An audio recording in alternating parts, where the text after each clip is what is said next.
Compensating on voluntary retirement, section 10 subsection 10C।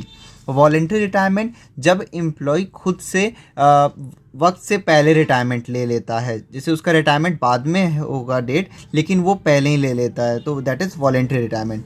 सबसे पहले आप सैलरी कैलकुलेट करोगे, basic salary plus DA on retirement plus commission on sales.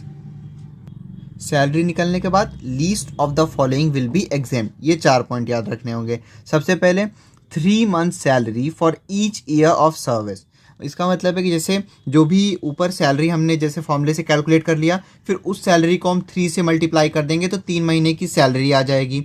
सीधे basic पे से नहीं करना है, जो ऊपर कैलकुलेट किया उससे 3 से इंटू करेंगे तो वो 3 मंथ की सैलरी हो गई। इंटू ईयर सर्व्ड, मतलब कि जितने साल उन्होंने नौकरी की है तो उससे मल्टीप्लाई कर देंगे। 3 month salary into year served, तो वो यहाँ आ जाएगा।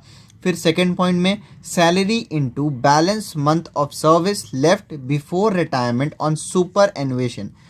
तो यहाँ पे जो सैलरी हम लोग ऊपर कैलकुलेट करके आया है, basic salary plus DA retirement plus commission sales, वो यहाँ आ जाएगा वैल्यू। फिर उसको हम इंटू करेंगे जितना मंथ उनका रिटायरमेंट में रह गया होगा। अगर ईयर में भी है तो हम उसको मंथ में कन्वर्ट करेंगे। जैसे फॉर एग्जांपल कि कंपनी में 60 एज थी वहाँ पे रिटायरमेंट की, और उन्होंने 50 ईयर्स में ही रिटायरमेंट ले लिया, तो अब उनका 10 साल जो है, जैसे 60 माइनस 50, जो 10 साल है उनका वो बच गया है।